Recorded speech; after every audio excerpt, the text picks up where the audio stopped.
Alors justement, là on parlait il y a quelques instants de Thalès, mais Thalès, pardon du terme, c'est un épiphénomène chez les pirates informatiques. Salut Kiji, pardon, salut Tintin Official. Bonjour messieurs, dames, je ne vous avais pas vu, je vous salue, welcome, installez-vous tranquillement.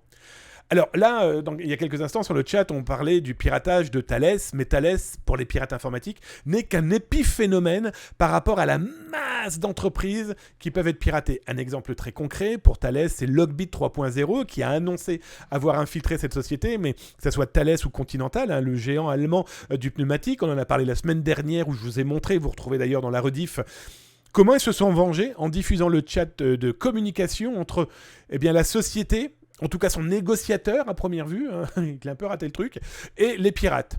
Et donc, pourquoi je vous dis ça ? Eh bien justement, est-ce que Logbit 3.0 n'est pas aujourd'hui débordé par le nombre de victimes qu'il a pu faire ? Je m'explique. On prend l'exemple de l'hôpital de Corbeil-Essonnes où ils ont annoncé avoir volé plusieurs centaines de milliers de documents. Ils en ont diffusé qu'une toute petite partie, et tant mieux. Je vais être très honnête avec vous, tant mieux. Thalès, ils ont annoncé diffuser les informations, là, il y a quelques jours. Ils ne l'ont pas fait. Le compte à rebours s'est arrêté. Il n'y a pas des espaces ou des lieux ou des moyens de les récupérer. Ok. Continental, il n'y a que le chat qui est apparu. Alors, soit chez eux, ça bug, soit ils sont complètement débordés par le nombre de victimes. Je vais être très clair avec vous. Les victimes annoncées et publiques, même si c'est dans le dark web, c'est un peu plus de 700 depuis le mois d'août. Donc quand on compte août, septembre, octobre, novembre, en 4 mois, c'est plus de 700 victimes.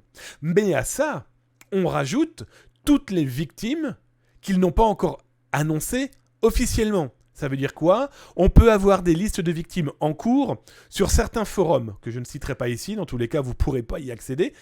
Et après, à ça, on additionne en plus toutes les négociations en cours.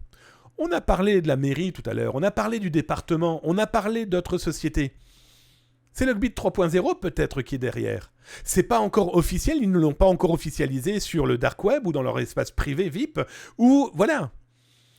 Est-ce qu'ils n'en font pas trop ? Est-ce qu'ils ne sont pas débordés ? Est-ce que Logbit, celui qui commande tout ce merdier, cette armée numérique, comme je vais l'appeler aujourd'hui, je vais être très clair avec vous, je l'appelle armée numérique, pourquoi ? Et souvenez-vous de l'interview faite au mois cet été, hein, vous la retrouvez sur zatas.com, l'interview de Logbit qui explique qu'il a plus d'une centaine de personnes à ses ordres. Alors, homme ou femme, peu importe. Et bien vous imaginez si chaque personne malveillante, ces pirates informatiques, lui rapporte, allez, entre 10 et 50 victimes, fois 100. Et à gérer, c'est de la folie. Le stockage, etc.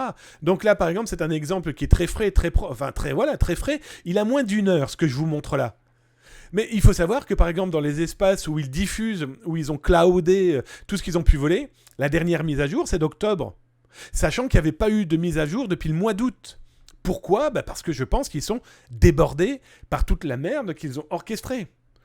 Je vous cache pas qu'ils s'en moquent. Hein. Pour eux, l'important, c'est de faire rentrer l'argent. C'est de faire rentrer, malheureusement, des clients, comme ils les appellent. Et ce qui est le plus inquiétant, c'est qu'à première vue, ils en rentrent énormément. Ce que je vous montre là, par exemple, c'est leur espace cloud dans lequel, toutes les victimes qui n'ont pas payé, et je continuerai à le dire, malheureusement, ne payez pas, ça ne sert à rien. Les données, elles vont finir par fuiter à un moment ou à un autre. Il faut savoir que les données, même si vous allez payer, même si vous avez payé, on les retrouve dans ce genre de cloud. Parce que eux, ils les stockent en amont, obligatoirement. Ils les stockent, ils les trient, ils les analysent. Ils les analysent pourquoi ? Parce qu'ils récupèrent les informations dedans pour potentiellement contacter vos clients et vos partenaires. Bref, est-ce que Logbit n'en fait pas trop ? Est-ce que Logbit est-il débordé complètement par le nombre de victimes qu'il peut faire ? C'est une question auquel on peut se poser. Toujours est-il que c'est pas pour autant qu'ils arrêtent d'emmerder le monde. Hein, soyons très clairs.